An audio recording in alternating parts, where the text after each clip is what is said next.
One.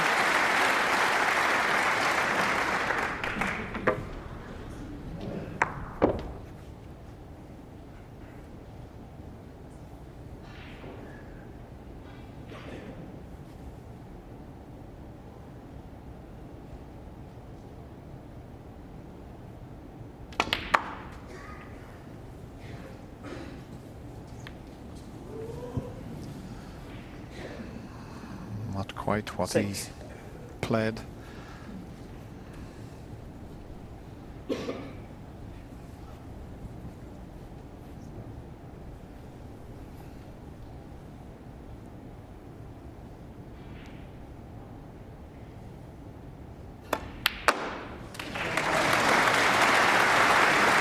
That's a wee bit unlucky. Good pop, good cannon, just slightly off.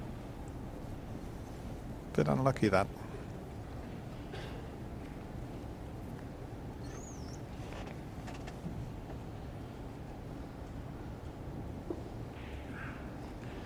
Black's the only colour he can see. I'm not sure if he can get past the red to come off the ball cushion and just land on the green. That wouldn't be a bad choice. In fact, he's swerving just to play the yellow.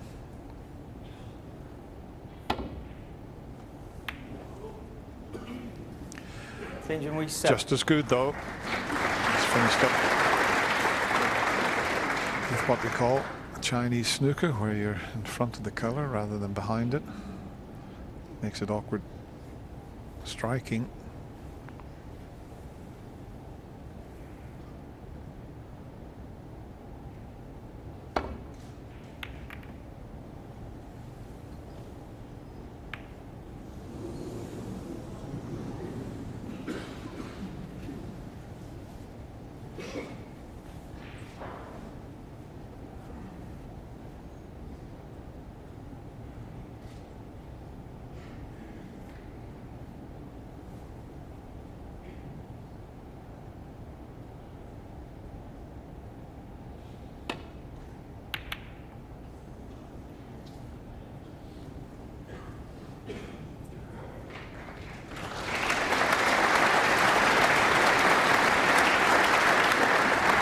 All that much tactical play. It's been quite an open game, but both players playing superb safety shots.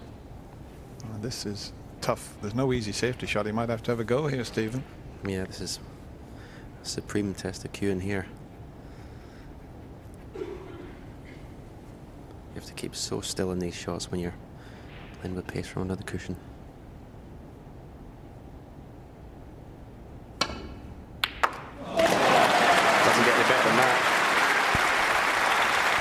One. Well, that has to go down as another long pot, and what a cracking pot with the cue ball tight on the cushion. He's missed very few long pots in this first round match here. And look at the action there. Never even touched the cushion. That comes straight back there. Okay, he's cannoned the blue to spoil it slightly, but that was effortless how he got that cue ball to come back there with quite a distance between cue ball and object ball. Let's have a look at this. Doesn't touch the cushion. The white stops, then it grips. And without the cannon on the blue, it'd have been perfect. But left-handed, looks to be okay.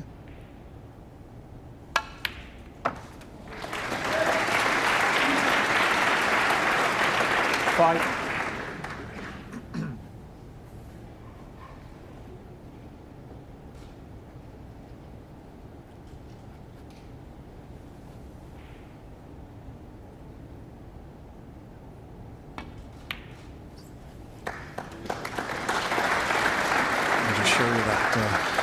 Backspin. That's where you hit the ball right down at 6 o'clock as you look at the cue ball, and the white stops and then spins back.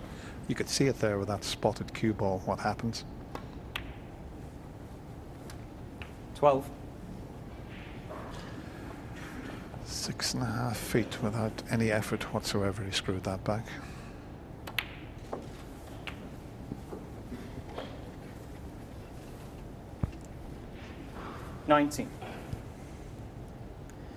Definitely start to run away with this match now, Ronnie. 20. Looks by far the most comfortable in the balls. Positional play is Again, by far the best of the two players.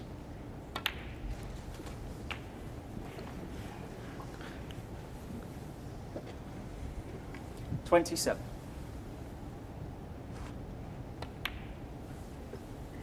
$28. Yeah, as I mentioned earlier, it's the third time they've played in the Masters, and Ronnie's had the better of Ding on all those occasions. Before this match, it was 16 frames to Ronnie, 4 frames to Ding. Ding's only won 1 frame. Ronnie's got 5. 35. Meanwhile, as Ronnie ran out of position here, taking the red in the middle pocket.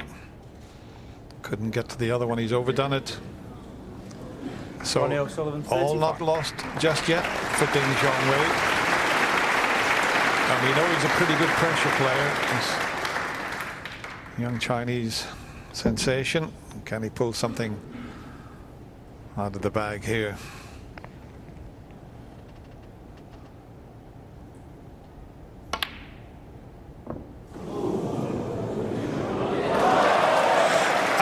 What might just be the sort of thing that can turn things around.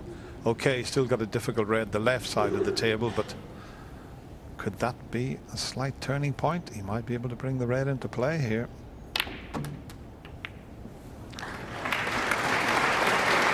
Always the risk that you can leave the cue ball close to the cushion, but here's the fluke, and what a beauty it was. These are tough shots. Across the table from under the cushion.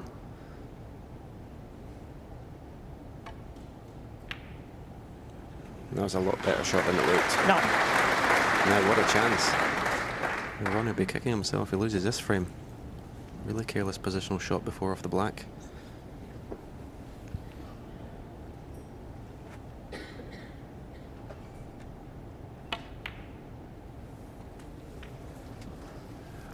Well, there's no problems at the winning post in this frame, but we know what pressure can do, especially 15. when you're 4-1 down. But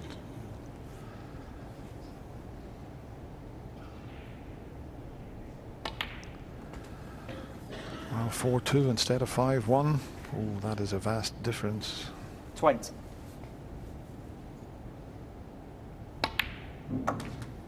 21. No problem getting on the yellow as long as he doesn't overscrew it.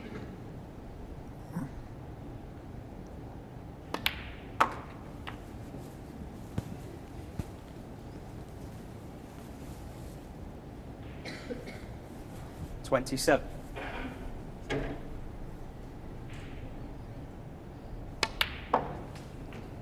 29.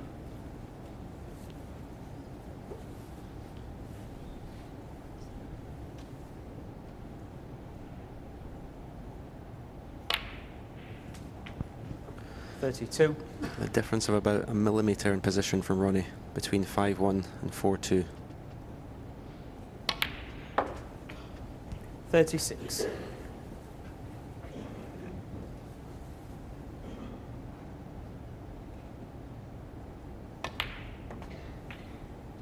41.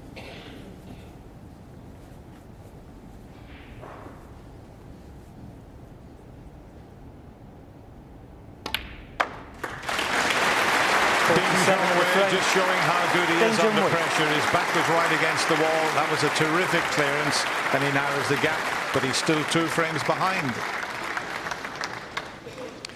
Well, it looked as if Ronnie was walking away with the match, and he was in prime position here, and this game's all about fractions at times, and there was a shot there where he's played the black. You can't see a problem here. But the white just seemed to keep on running, and you mentioned millimeters, and that's what stopped him from winning the frame. We'll just show you with Hawkeye. Anywhere around where Hawkeye's played the shot, he's perfect, but well, Hawkeye's always right, Stephen. But it's incredible.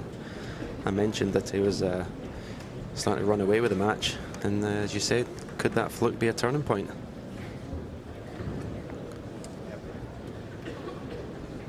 Yes, we're always keen to see if there are going to be any turning points, and I wonder if that stroke of luck from Ding late in the frame could be classified as that. Yeah, monstrous fluke. And, you know, it's quite funny as a snooker player, if you're sitting in your chair and that happens, how annoyed you get when the crowd clap. You know, and you're wondering, you're sitting there thinking, I mean, did they clap because they thought it was a good shot? Are they clap because they're Ding Junhui supporters? Do they just not know the game? Or is it just the excitement of it? And you're sitting there winding yourself up. Stewing. Yes. John, what's your reading of how this match is now poised? Well, if they'd gone 5-1, I thought it was all over, to be perfectly honest with you. I mean, obviously he's a strong favourite 4-2 up, but sometimes that can just be a spark for the other player. I mean, he's not really been at his best, Ding Junhui, today. But he's still in it at 4-2. He's very much in the match. Frame 7.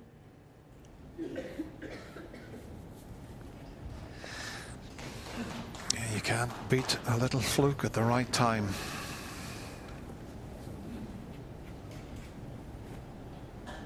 That was funny listening to Steve Davis talking about the crowd clapping. Did they clap for fluke? A good shot. Ding supporters. I think it's just because of the way the ball went in the pocket. They thought, let's give that a round of applause.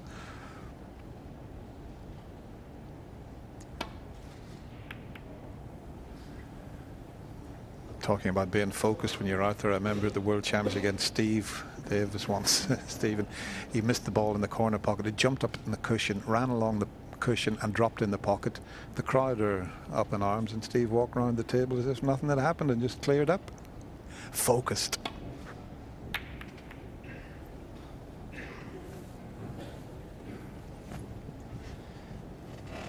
Yeah, it was miserable around the table, wasn't it? Rich coming from me.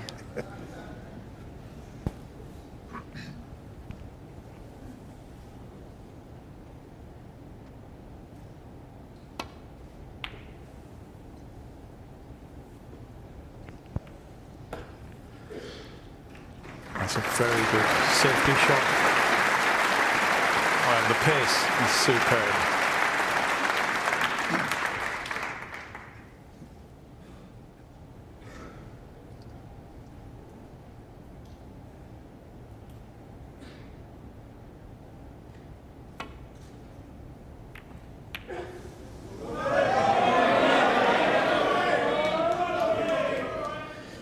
Shows the advantage of getting that white tight on the baulk cushion.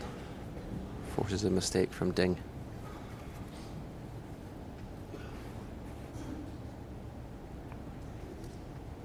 If that white was a couple inches off the baulk cushion, it would have been no problem, Dennis, to get the white back to baulk. Tight, so difficult, tight under the cushion.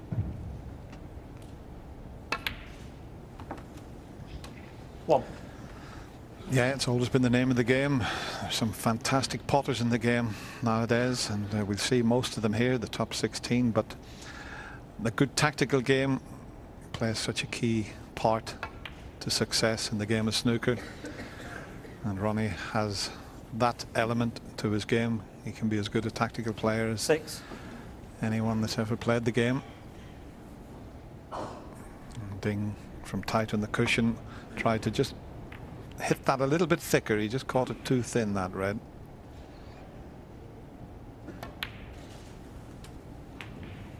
Seven.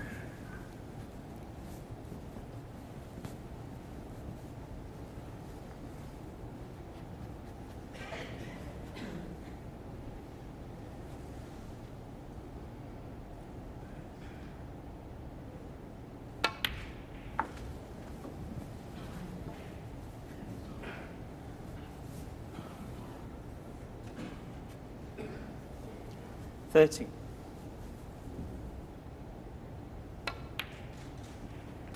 40.